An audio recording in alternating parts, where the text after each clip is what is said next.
There are some decisions that feel temporary when you make them, moments that seem like they belong to a single chapter of your life, something you convince yourself you'll move past. But some decisions, they don't stay in the past. They wait. They linger quietly until one day they come back with questions you can't answer and consequences you never imagined. Kathy was young, not just in age, but in experience, in stability, in the way life had unfolded around her. Everything felt uncertain. The future wasn't clear, support wasn't guaranteed, and every voice around her seemed to be telling her what she should do, without ever asking what she actually wanted. So when the time came, she made a choice shaped by pressure, by fear, by circumstance. She gave her baby girl up for adoption. At the time, it felt like an ending, a painful one, yes, but still an ending. Papers signed, decisions finalized, a life separated into before and after. She told herself the child would be okay, that somewhere in a different home, with different people, her daughter would grow up safe, loved, protected. And for a while, that belief held. Because sometimes the only way to survive a decision like that is to trust the version of the future you were promised. But time doesn't erase everything. It changes things. It reshapes memories. And sometimes it brings back questions that were never fully resolved. Years passed. Life moved forward in the way it always does.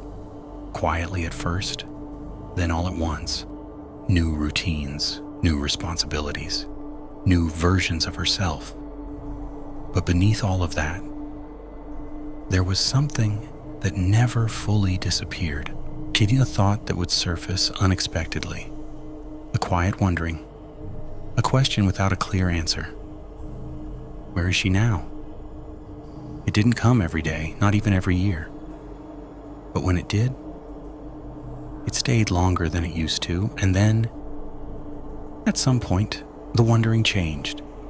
It stopped being a gentle curiosity and started becoming something else, something heavier, more persistent, less willing to be ignored. Because the version of the story she had accepted was starting to feel incomplete. The child had a new name, a new identity, a new beginning. She was now known as Aundria. From the outside, everything looked the way it was supposed to. A family, a home, a structure. The kind of life people imagine when they think about adoption done right. But appearances are often built on limited information, and limited information can create very convincing illusions inside that home. The reality was more complicated. As Aundria grew older, there were signs.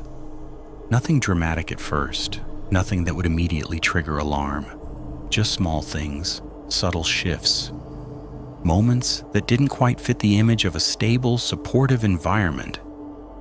Behavioral concerns began to surface. Reports that hinted at tension, at conflict, at something beneath the surface that wasn't being fully addressed. But these moments, they didn't form a clear picture. Not yet. Because isolated incidents rarely do. Instead, they existed as fragments. Pieces of a puzzle that no one was actively trying to assemble. And without someone putting those pieces together, they stayed disconnected, which meant whatever was really happening remained hidden. In 1989, something happened. Or maybe more accurately, something stopped happening. Aundria disappeared. No warning, no confirmed sighting that clearly explained where she went. No immediate evidence of a struggle. No clear timeline that pointed in a single direction. Just absence. And absence is one of the most difficult things to investigate, because it leaves space. Space for interpretation, space for assumptions, space for narratives that feel logical even when they're wrong. Almost immediately, a conclusion began to form. She ran away. It made sense, at least on the surface. A teenager, reports of behavioral issues, tension in the home. It fit a familiar pattern, one that authorities had seen before. And when a situation fits a pattern, there's a tendency to stop looking deeper because patterns feel reliable. They feel efficient. They offer quick answers, but quick answers don't always lead to the truth. And in this case, that early assumption would shape everything that followed. Once the idea took hold, it spread. She ran away. It became the explanation, the official version of events, a story that didn't require further questioning. And with that, the urgency changed. Search efforts slowed. Attention shifted. Resources were redirected. Because a runaway case doesn't carry the same weight as something else. It suggests choice, movement, possibility. It creates the impression that the person is still out there, somewhere, living a life that simply exists outside of reach. But that assumption depends on one thing being true, that the person actually left. And in this case, that assumption was never truly verified. It was accepted, and over time, acceptance became belief, and belief became the foundation of a case that would remain unresolved for decades. Years turned into decades. The world moved forward, as it always does. New cases emerged, new headlines replaced old ones, and slowly, this story faded from public attention. But not entirely, because some stories, they don't disappear completely. They linger in records, in memories, in the quiet spaces where unanswered questions live. And for Kathy, those questions never fully went away. If anything, they grew stronger, because time has a way of changing perspective. What once felt like closure can start to feel like uncertainty. What once felt like acceptance can start to feel like doubt. And eventually, that doubt becomes something harder to ignore. A feeling that something isn't right. Not because of a single piece of evidence, but because of the absence of clarity. Because of the way the story doesn't quite hold together. The more you think about it, at some point, Kathy stopped asking the question quietly and started looking for the answer. It didn't begin with certainty. It began with discomfort, a sense that the version of events she had accepted might not be complete. So she started small. Records, names, dates, trying to reconstruct a life she had never been part of. And the more she uncovered, the more the story began to shift, because the details didn't align the way they should have. There were gaps, inconsistencies, moments where the timeline felt unclear, and those gaps, they weren't just missing information. They were signals, indications that something had been overlooked, or misunderstood, or possibly it's hidden. There's a point in every investigation where it stops being about curiosity and becomes something else, something heavier, more urgent, because once you see the inconsistencies, you can't unsee them. Once you recognize that the story doesn't fully make sense, you can't go back to believing that it does. And for Kathy, that realization changed everything, because now, this wasn't just about finding out what happened. It was about confronting the possibility that what she had been told was wrong. And if it was wrong, then the truth wasn't just missing, it was waiting, somewhere beneath the surface, hidden in the details no one had fully examined. and finding it would require going deeper, much deeper. Every story has a center, a point where everything connects. In this case, that point was inside the home, a place that had never been fully examined, not in the way it should have been. Because once the narrative was established, she ran away.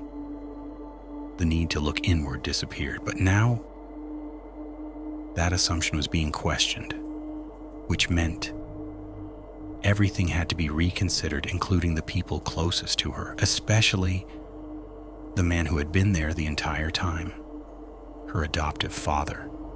For years, he had existed outside of suspicion, not because he had been thoroughly cleared, but because the investigation had moved in a different direction. And now, that direction was being challenged, which meant, for the first time, the focus was shifting toward him. And what that shift would uncover would change everything. There's a moment in every long-buried case when the story begins to resist the version that's been told. At first, it's subtle, easy to dismiss, a detail that doesn't quite align, a memory that feels incomplete, a timeline that leaves too much space between events. But when those moments begin to repeat, they stop being coincidences. They become patterns, and patterns have a way of leading somewhere. For years, no one had looked closely enough to see it, because there had been no reason to. The explanation had already been accepted, but now, that explanation was being questioned, which meant every detail had to be revisited, every statement, every assumption, every version of what was believed to have happened. And when that process began, something became immediately clear. The story didn't hold. At least the timeline surrounding Aundria's disappearance wasn't as solid as it seemed. There were gaps, moments where the sequence of events felt unclear, times where details changed depending on who was speaking. And most importantly, there was no definitive proof that she had ever left on her own. No confirmed sighting beyond the home, no clear direction of travel, no evidence of preparation, just an assumption. And that assumption had been enough to stop the investigation from going deeper. But now, without that assumption, the entire case shifted. Because if she didn't leave, then what happened to her? Happened inside that house. When investigators begin to question a narrative, the questions themselves change. It's no longer, where did she go? It becomes, what happened before she disappeared? And more importantly, who was there when it happened? Those questions narrowed the focus back to the home, back to the environment she had been living in, back to the people who had the most direct access to her. And within that space, one presence stood out. Not because of something obvious, but because of something subtle. Control. Control isn't always visible. It doesn't always announce itself. It doesn't always appear aggressive or overt. Sometimes it exists quietly in routines and expectations, in the way a household operates behind closed doors. And in some environments, control becomes the foundation of everything. The way conversations happen, the way decisions are made, the way behavior is managed, and over time. That kind of control can shape a narrative, not just inside the home, but outside of it as well. Because when someone is used to controlling their environment, they often become skilled at controlling perception, and perception was a critical part of this case. For years, he had remained in the background, not entirely invisible, but not fully examined either. because the investigation had never required it. But now, everything was changing, and attention was shifting toward him. Aundria's adoptive father, a man who had lived for decades without being forced to fully account for what happened. But as the case reopened and as new questions began to form, that distance from scrutiny started to close. Because when you remove the assumption, you're left with proximity. And he had been the closest. And time can protect the truth. It creates distance, blurs memory, softens urgency. But it also does something else. It creates confidence. Because when someone carries a secret long enough, without being challenged, they begin to believe they never will be. That the story has settled. That the version of events has become permanent. And that belief can lead to mistakes. Small ones at first, subtle inconsistencies. Moments where the story doesn't align as cleanly as it once did. And over time, those inconsistencies begin to accumulate until they form something larger, something that can't be ignored. As investigators began to re-examine the case, they didn't just look at the disappearance. They looked at everything: background, history, patterns of behavior, and what they found suggested that this case was never isolated. There were elements that extended beyond a single moment, indications that the story surrounding Aundria's disappearance might be connected to something deeper, something that hadn't been fully explored before. Because sometimes a single case isn't just a single case, it's part of a pattern that only becomes visible when someone is willing to look beyond the surface. Reopening a case after decades changes the dynamic, because now the questions are sharper, more focused, less willing to accept incomplete answers. And for the first time, those questions were being directed at someone who had never fully faced them before. The pressure began to build, not all at once, but steadily, through interviews, through inconsistencies being pointed out, and through timelines being reconstructed in ways that left less room for interpretation. And under that pressure, something began to shift, because maintaining a story over time requires consistency, and consistency becomes harder to sustain when every detail is being examined. There's always a moment right before the truth comes out, a point where everything is still being held together, but just barely, where the story still exists, but it's beginning to fracture. And in that moment, you can feel it, the tension, the instability, the sense that something is about to change. Because once the truth surfaces, it doesn't just answer questions, it creates new ones. And in this case, that moment was approaching, slowly, inevitably. It didn't happen all at once, and there wasn't a single dramatic moment where everything suddenly came into focus. Instead, it started with a crack, a shift in the narrative, a detail that couldn't be explained, a version of events that no longer aligned with the evidence. And once that crack appeared, it widened. Because pressure doesn't just reveal weakness, it amplifies it. And over time, the structure that had held the story together for decades began to give way. By now, the investigation had changed direction completely. This was no longer a missing persons case. It was something else, something heavier, more serious, more focused. Because the possibility that she had run away had been replaced with something far more difficult to confront, the possibility that she never left at all. And if that was true, then the truth wasn't somewhere out there. It had been here the entire time, hidden, contained, waiting.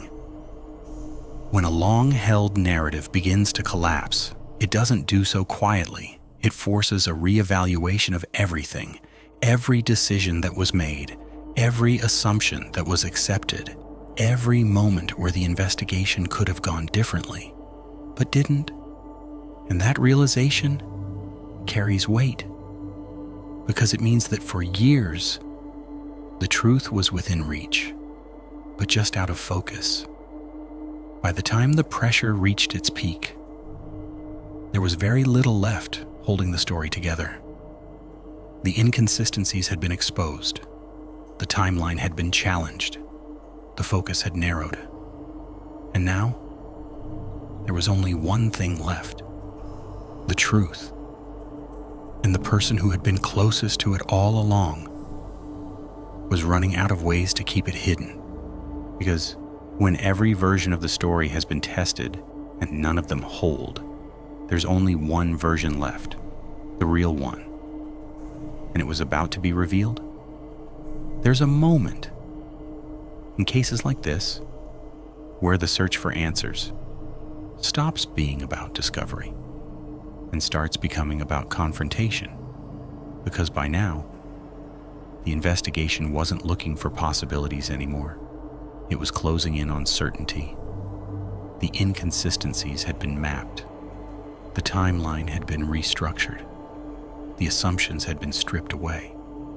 What remained was a version of events that pointed in one direction and one direction only. For decades, silence had been enough. No one had pushed hard enough. No one had looked close enough. No one had challenged the story in a way that forced it to break. But now, that silence was being tested, no question by question, detail by detail, piece by piece. And when silence is placed under pressure, it changes. At first, it resists. Answers stay short. Details remain vague. Memory becomes selective, but pressure doesn't disappear. It builds. And over time, it begins to close in, because when every answer is examined and every inconsistency is exposed, silence stops being protection and starts becoming a liability. By the time investigators sat across from him, this wasn't a casual conversation. This was the moment everything had been building toward. The room was controlled, quiet, focused, no distractions, no escape from the questions. And across from them was a man who had lived for decades, with a version of the story that had never been fully challenged until now. The questions began simply: revisiting timelines, clarifying details, walking through events that had been repeated over the years. But this time, there was a difference. This time, every answer was being measured against evidence, against inconsistencies, against the reality that had slowly been reconstructed. And as the conversation continued, the gaps became harder to maintain. There's a moment in questioning where something changes.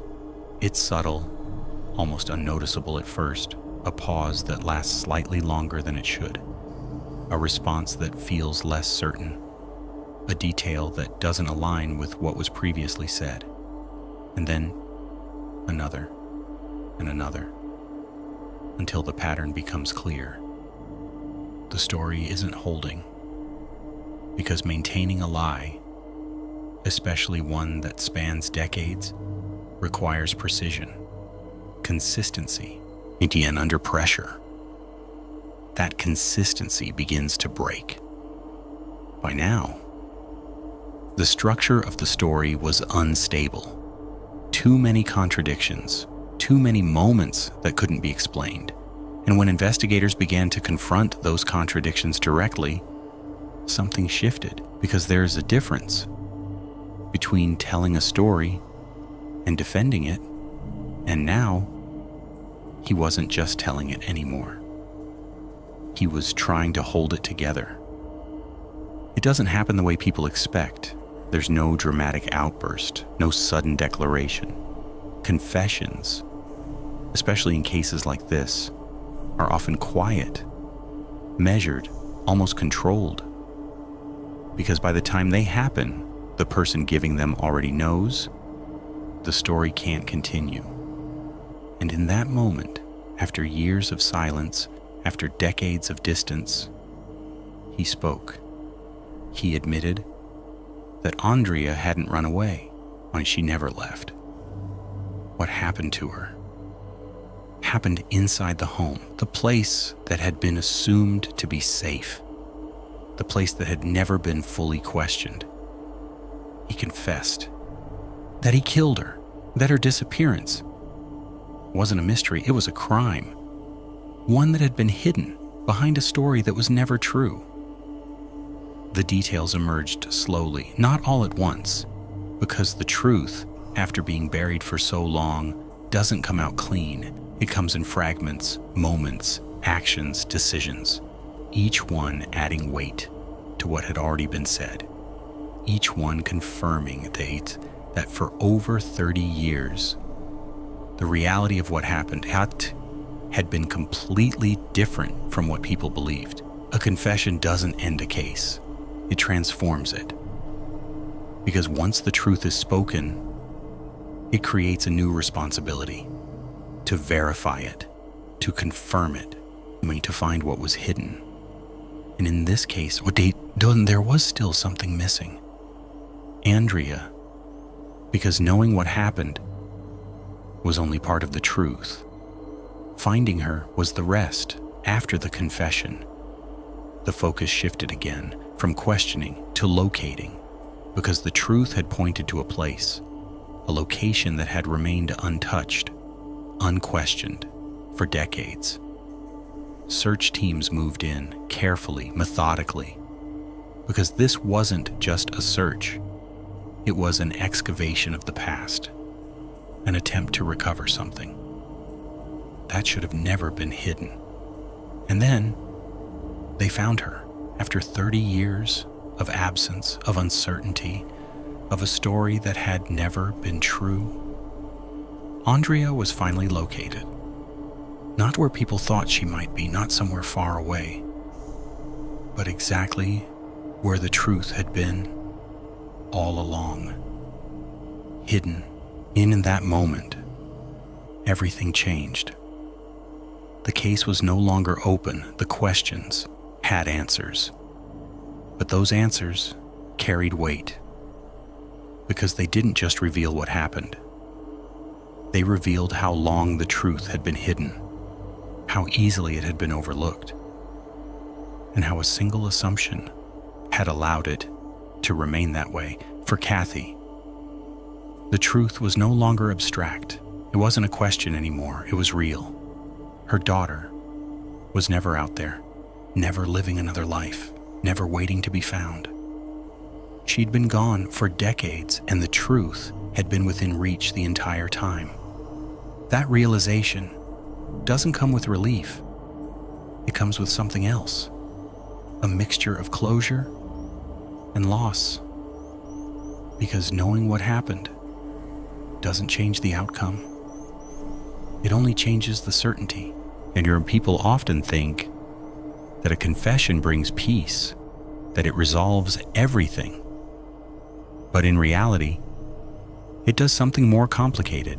It replaces uncertainty with truth, and truth isn't always easier to carry, because once you know, there's no more imagining, no more hoping for a different outcome, only reality. And reality, in this case, was something that had been delayed for over 30 years. The story was no longer a mystery, but it was still a warning about assumptions, about missed details, about the danger of accepting the easiest explanation instead of the correct one. Because for decades, the truth wasn't invisible, it was simply unseen. And it took one person refusing to accept the story as it was told to finally bring it to the surface.